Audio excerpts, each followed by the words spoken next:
हमारी सबसे पहली मांग है कि हमारे जो विश्वविद्यालयों में अलग अलग जगहों में जो कार्यरत जो अतिथि शिक्षक अतिथि सहायक प्राध्यापक उन्हें हटाया जा रहा है, उन हटाने के फरमान को वापस लिया जाए और उनका समायोजन किया जाए। सरकार तत्काल जितने भी अतिथि शिक्षकों को हटाया गया उन्हें वापस 1972 के बाद से बिहार सरकार ने किसी भी तरह के नवीन शैक्षणिक पदों का सृजन नहीं किया।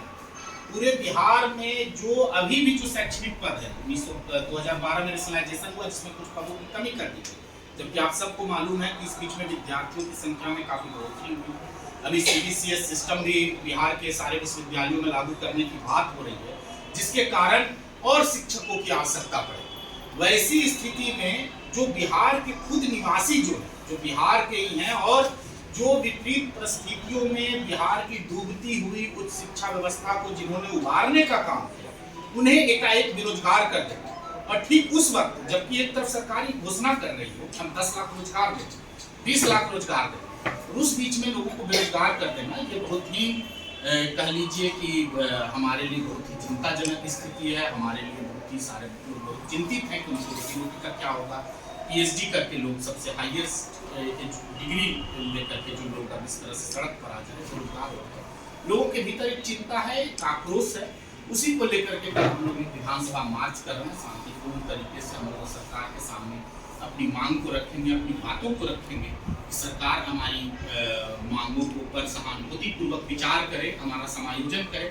ऐसा नहीं है कि अन्य राज्य ऐसा कर चुके हैं, हरियाणा में हो चुका है, पश्चिम बंगाल में ऐसा हो चुका है, इसके अलावा हिमाचल प्रदेश में हो चुका है, झारखंड सरकार भी इस पर आगे कार्रवाई कर चुकी है, वहाँ के मुख्यमंत्री का कई बार बयान आ चुका है।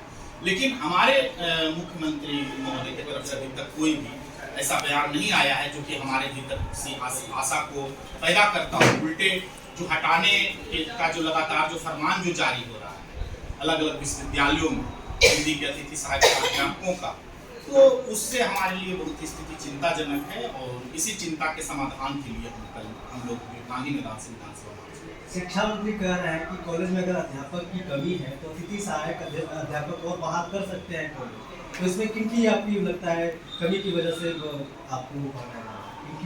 दरअसल देखिए, ये विश्वविद्यालय और शिक्षा विभाग एक दूसरे के ऊपर कह लीजिए कि पाले में एक दूसरे के गेंद फेंक रहे हैं।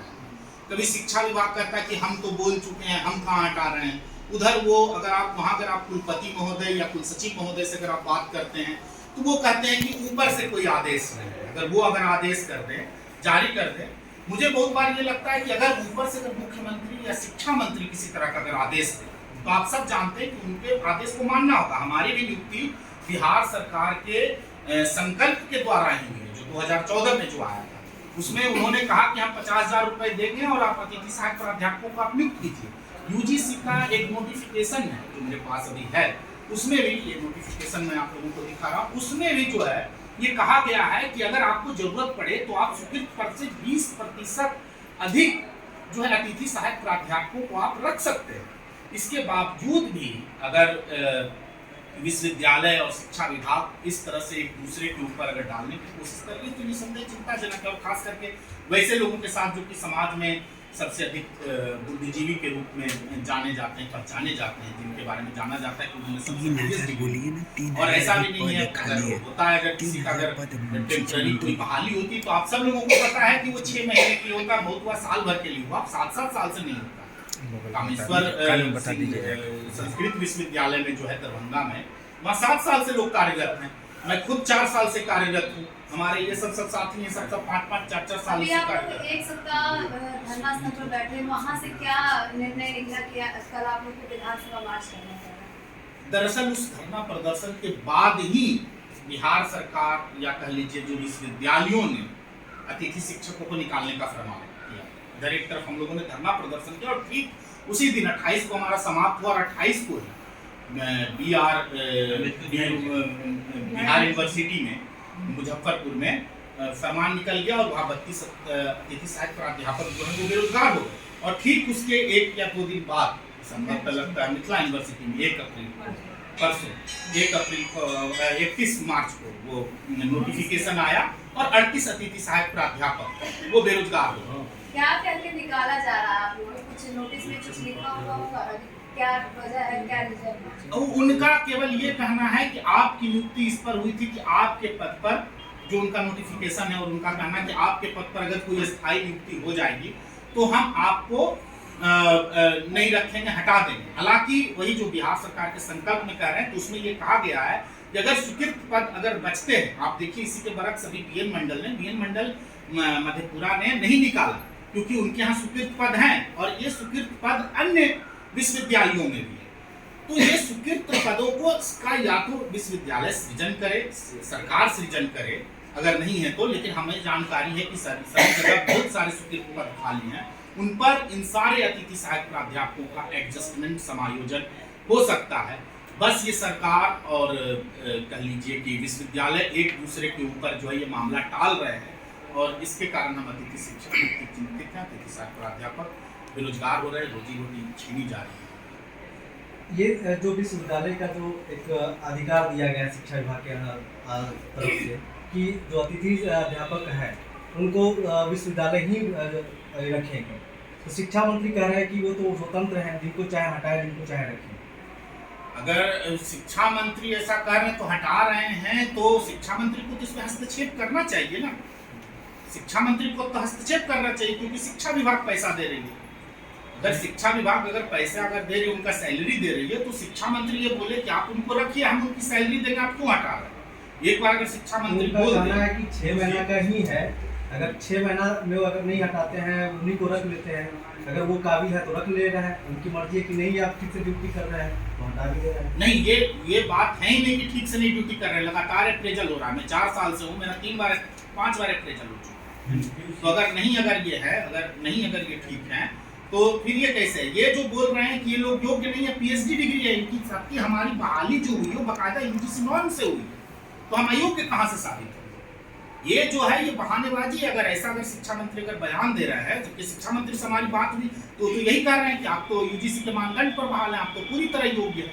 उनका ये खुद का बयान है, हमारे साथ जो वार्तालाप जो हुई उसमें कह रहे हैं कि आप अगर ये अयोग्यता वाली बात ये बिल्कुल ही बेबुनियाद है। हम सब पीएचडी धारी हैं, हममें से अधिकतर लोग नेट हैं, हमारे पास 5 पब्लिकेशन है। केवल ये जो है कि आयोग में हमें कोई भी अतिरिक्त अंक नहीं दिए गए, जो कि अन्य राज्य सरकारों द्वारा दिए जाते हैं। अभी आप मध्य प्रदेश की नियुक्ति में आप देखिए 20 अंक दिया जा रहा है वहाँ के अतिथि सहायक प्राध्यापकों को, और इसके कारण उन सब जो है उनका समायोजन या उनकी स्थायी नियुक्तियाँ हो जा रही है। पश्चिम बंगाल ने किया, झारखंड करने जा रही है। तो क्या विश्वविद्यालय का मनमानी चल रही है, क्योंकि 6 महीना में ही बदलना है और आप नहीं, वो 11 महीने का है, और वो लगातार। देखिए विश्वविद्यालय की मनमानी नहीं है, दरअसल मैं बार ये कह रहा हूँ कि शिक्षा विभाग और विश्वविद्यालय एक दूसरे के ऊपर डाल रहा है। बात ये कि अगर सरकार अगर चाह लेगी, सरकार एक बार अगर बोल देगी विश्वविद्यालयों को तो उनको रखना होगा। हमें रखा गया सरकार के कहने पर। आप देखिए 2014 से पहले कोई भी अतिथि सहायक प्राध्यापकों की नियुक्ति नहीं हुई, 2015 से पहले, क्योंकि उससे पहले बिहार सरकार की तरफ से किसी भी इस तरह का निर्देश क्या चाहते हैं कि बिहार सरकार इसमें हस्तक्षेप करे? हाँ, हमारा ये मानना है कि बिहार सरकार अतिथि शब्द हटा दे, अतिथि शब्द हटा दे, और हमें जो है जिस तरह से अस्थायी लोगों की जिस तरह से सेवा शर्तें होती है, क्योंकि हमसे काम भी वही लिया जाता है। अगर आप हमारी नियुक्ति की शर्त देखेंगे तो उसमें ये कहा जा रहा है कि आपको जो है कि प्रति क्लास जो है आपको वेतन दिया जाए, लेकिन हमसे काम क्या लिया जा रहा है? मेरे पास सारा चीज है, आपसे काम लिया जा रहा है कि आप जो है कि कंप्यूटर पर कोई काम कर दीजिए, आप परीक्षा ले लीजिए, आप कॉपी मूल्यांकन कर दीजिए, जिसके लिए हमारी नहीं नियुक्ति हुई है। हमारी नियुक्ति हुई प्रति क्लास से, और वहाँ कहा जा रहा है कि आपको 10 से 4 तक रुकना होगा, जबकि जिसकी प्रति क्लास नियुक्ति होती है अन्य राज्यों में भी वो क्लास लेते हैं और वो जाते हैं, और वो कहीं भी क्लास ले सकते हैं। तो एक तरफ आप हमें बांध रहे हैं, कहीं और कोई हमारे रोजगार के लिए अवसरों को आप जो है समाप्त कर रहे हैं, और जो रोजगार हमारे सामने है उस रोजगार को भी आप एक जो है नष्ट कर दे रहे हैं, हमें मतलब उससे पद से विमुक्त कर दे रहे हैं। ये गड़बड़ी है। एक मिनट, बिहार सरकार जो संकल्प निकाला था 2014 में, उसमें स्पष्ट उसके विषय में लिखा हुआ है स्वीकृत रिक्त पद पर आपको बहाल किया जाता है। तो बिहार सरकार के अपर मुख्य सचिव महोदय, डायरेक्टर महोदय, उप डायरेक्टर महोदय उस संकल्प को पढ़े। स्वीकृत अगर रिक्त पद है तो क्यों हटा रहे हैं? ऐसा हटाए थे, बीपीएससी का बहाली हुआ था तो जेपी विश्वविद्यालय में हटा दिए थे 4 विषय को, लेकिन उनको पढ़ाने के लिए कोई नहीं मिला। 6 महीना दौड़ा के कुल सचिव महोदय फिर कर लिए। यूजीसी का आया है चिट्ठी 19 में, उसमें लिखा है अगर आपको सीट अगर बढ़ता है तो सेक्शन पोस्ट सारे विश्वविद्यालय में 200-300 सेक्शन पोस्ट है, उसके 20% आप रख सकते हैं, 20 से 60 हो जाएगा। लेकिन अभी जो हिंदी का मामला है जिसमें हम लोग विधानसभा मार्च कर रहे हैं, उसमें सारे विश्वविद्यालय में स्वीकृत एवं रिक्त पद है, एक आध दो घटेगा तो उसमें 20% वाला में कर ले। आपको बगल में पटना यूनिवर्सिटी, पाटलिपुत्रा यूनिवर्सिटी है, 72 को स्वीकृत एवं रिक्त पद है और वहाँ 25 को भेजा गया है आयोग के द्वारा। आयोग के बहाली को हम लोग स्वीकार करते हैं, हम लोग हर कॉलेज में जाकर उनको बधाई दिए हैं और उनको स्वागत किए हैं, लेकिन हमरे पेट में लात मारे उससे कोई हर्जा नहीं है। हम लोग का सरकार जो है, कानून है, बिहार सरकार कानून का उल्लंघन कर रही है, अपने संकल्प का उल्लंघन कर रही है। माननीय शिक्षा मंत्री महोदय कुछ समझ नहीं रहे हैं, वो कह रहे हैं कि ऑटोनोमस है विश्वविद्यालय, ऑटोनोमस विश्वविद्यालय उसको हम कैसे कहें। वहाँ क्या कहते हैं, आरा में हटा दिया गया 3 गो गेस्ट प्रोफेसर के, वहाँ 4 सीट स्वीकृत रिक्त पद है कि कौन हिसाब से हटाएंगे। संकल्प, अभी संकल्प हम आप लोगों को दिखाते हैं, उसमें संकल्प में स्पष्ट लिखा है यूजीसी के दिशा निर्देश पर स्वीकृत एवं रिक्त पद पर आपकी नियुक्ति की जाती है। अगर स्वीकृत एवं रिक्त पद पर नियमित नियुक्ति वाले आ जाएंगे, आपका सेवा स्वतः समाप्त हो जाएगा। उसी संकल्प का उल्लंघन हो रहा है, वो तो पूरा हो ही नहीं रहा है। अभी सीट खाली है हर यूनिवर्सिटी में, मेरे बिहार यूनिवर्सिटी में 32 को हटाया गया, वहाँ 20 सीट खाली है। यहाँ LNU दरभंगा में हटाया गया 38 को, वहाँ 30 सीट खाली है। इनके यूनिवर्सिटी में क्या वो सीट खाली है? सरकार बोल रही है कि अतिथि का मतलब होता है जिसका कोई निश्चय तिथि नहीं होता है, वो अतिथि होते हैं, कभी भी आपको लाया जा सकता है। नहीं, एक मिनट से बोलने दीजिए। वैसा हम लोग रोड पर के नहीं है। 2010 में यूजीसी एक चिट्ठी दिया था सारे हिंदुस्तान के कुल सचिव और कुलपति महोदय को, जो बिहार पूरे इंडिया में शिक्षक का कमी है, इसलिए सहायक प्राध्यापक के पद पर पदोन्नत हो गए और कुछ रिटायर हो गए, इसलिए बीपीएससी का बहाली प्रक्रियाधीन है, इसलिए इनको रखा है। हम लोग रोड पर के लोग नहीं, हम लोग उसमें लिखा गया था यूजीसी के रूल पर रखे। हम लोग नेट है, पीएचडी है और हमको हटा नहीं सकते हैं जब तक स्वीकृत एवं रिक्त पद है तब तक नहीं है। इसमें सर बात ये है कि आपके नाम में ही अतिथि जुड़ा हुआ है और सरकार बोल रही है कि अतिथि का मतलब होता है कि कभी बिना तारीख का हुआ एक सेकंड, मेरी बात ये सुनिए। अतिथि कितने हमारे शब्द नहीं है। अतिथि कितने दिनों के लिए होता है? 6 महीना, 1 साल, 11 महीना। हम लोग 4-4 साल, 7-7 सालों से, 7 साल से कोई अतिथि होता है? 7 साल से तो कोई अतिथि नहीं होता है, 5 साल से तो कोई अतिथि नहीं होता है, 4 साल से तो कोई अतिथि नहीं होता है। और आपने अतिथियों को क्या कहा? आपसे पर क्लास काम लेने, और आप क्या काम ले रहे हैं? आप बोल रहे हैं कि एग्जाम ड्यूटी में चले जाओ, मजिस्ट्रेट बन जाओ, तो परीक्षा ले लो, तो मूल्यांकन कर लो। ये कहाँ से हो गया? उसका तो हम लोगों को किसी तरह का नहीं कोई भुगतान किया गया, एडमिनिस्ट्रेटिव वर्क उसका तो नहीं करवाया गया। तो जब आपने हमसे अस्थायी की तरह काम किया तो आप अस्थायी कीजिए। और दूसरी बात यह कि बिहार सरकार को उच्च शिक्षा के प्रति थोड़ी सी भी चिंता होगी, रिक्त पद स्वीकृत पद से हमें नहीं कोई लेना देना। 1972 के बाद आपने कोई पदों का सृजन नहीं किया। 1972 के बाद और आप बोल रहे हैं हम CBCS सिस्टम कर देंगे, हम जो है पूरे सत्र को लगातार चालू कर देंगे। कैसे करेंगे? आपके पास अभी जो भी सत्र थोड़ा बहुत भी लेट लतीफे अगर वो संभला है तो इन अतिथि शिक्षकों के बहुत, तो आपको इनको एक्स्ट्रा वेटेज देना चाहिए था कि हाँ भाई आपने हमारे लिए काम किया, हमें सरकार की ओर से किसी न किसी तरह का तो रिवार्ड देना चाहिए था ना।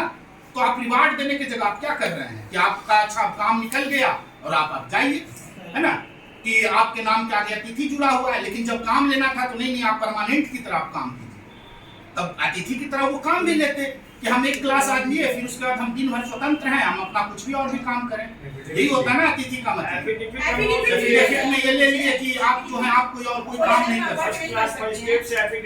अच्छा, उसी पत्र से, यूजीसी के पत्र से ममता बनर्जी पश्चिम बंगाल सरकार समायोजन कर दिया अतिथि शिक्षक को, हरियाणा में समायोजित कर दिए। अभी माननीय जो महामहिम राज्यपाल महोदय है तो वहां से कर क्या है हिमाचल से, उसी पत्र से यूजीसी का जो पत्र है 2020-10 वाला, और यहाँ अतिथि तो ये लोग ना हटाएगा। सुनिए, वो जो रिवाइज रेगुलेशन आया यूजीसी का, जिसका हुआ चिट्ठी दिखा रहे थे अपनी मुझे, उसमें एक स्टेटमेंट ये भी है यूजीसी का कि जो गेस्ट टीचर की जो नियुक्ति होगी वो 70 इयर्स तक उनको रखा जाएगा, उनको हटाया नहीं जा सकता है। जब आप यूजीसी का ही जो रूल्स रेगुलेशन उसको बिहार गवर्नमेंट फॉलो नहीं कर रही है, बहुत ही दुख की बात है। लेकिन अभी तो बिहार सरकार जुलूम कर रहा है। स्वीकृत में रिक्त पद है, हिंदी वाले को कैसे हटा दी? अभी भी मिथिला अच्छा, उस पर आप बहाल नहीं कर सकते, कोर्ट का रूलिंग है। संजीव प्रकाश शर्मा लिखे हैं, एक अतिथि को हटा के दूसरे अतिथि नहीं आप बहाल कर सकते हैं। उस अति में बोले हैं न्यायमूर्ति महोदय अपने इजलास से बोले हैं कि आप जब आयोग का बहाली हो गया तो आप 10 साल किससे पढ़वाइएगा? अब तो 10 साल के बाद पढ़ाई अति विज्ञापन निकलेगा। माननीय मुख्यमंत्री महोदय बोले हैं जब बीपीएससी ही बहाली करेगा। अरे बीपीएससी तो 14 में बहाली शुरू किया, अब 22 में इंसिडेंट हिस्ट्री का 23 में अब कर रहा है। आयोग अच्छा कर रहा है, जल्दी जल्दी कर रहा है, इनको दिक्कत लग रहा है। उनको किसी को बहाली नहीं करना है, हम लोग को फिर 6 महीना हटा के फिर हम ही लोग से काम करवाना है। बात आप समझ रहे हैं? भितरिया उनका जान रहा है। 6 महीना हटाने से क्या हो जाएगा? कोई लाभ नहीं। मिथिला यूनिवर्सिटी में भी जो है 38 पद 48 पद थे हिंदी के, है ना, जिसपे गेस्ट टीचर की बहाली थी और 30 सीट्स पे जो है सो टीचर 30 टीचर्स दिए गए। अभी भी वहाँ पे 18 पद खाली है, स्वीकृत पद है, सैंक्शन पोस्ट खाली है। उसपे जो है सो गेस्ट टीचर जिस गेस्ट टीचर का परमानेंट वाले में नहीं हुआ है उनको उसमें समायोजित किया जा सकता है ना।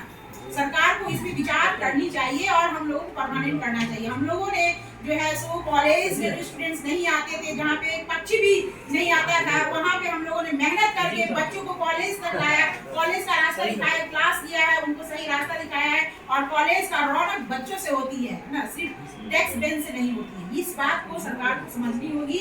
और महागठबंधन की सरकार है, हम खासकर जो तेजस्वी यादव जिस समय ये तेजस्वी यादव चुनाव के समय में उन्होंने घोषणा पत्र में लिखा है कि जब मेरी सरकार आएगी तो हम गेस्ट टीचर को परमानेंट कर देंगे। अब वो सरकार में आ चुके हैं तो अपना वादा निभाना उनको पड़ेगा, उनको करना चाहिए, है ना। अगर वो अपना वादा नहीं निभाएंगे तो फिर ये उनके लिए भी नुकसानदेह हो सकता है। हायर एजुकेशन बेपटरी पे था, जब पटरी बैठा के लाइन पे चलवा दिए उसके बाद हम लोग कहते हैं उतरिए। यही है सिद्धांत और यही है नियम।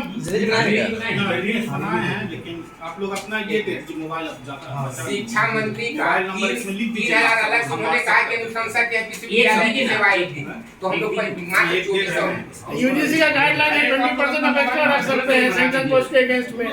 मोबाइल नंबर एक इस पर लिख दीजिए, सब आप लोग लिख दीजिए।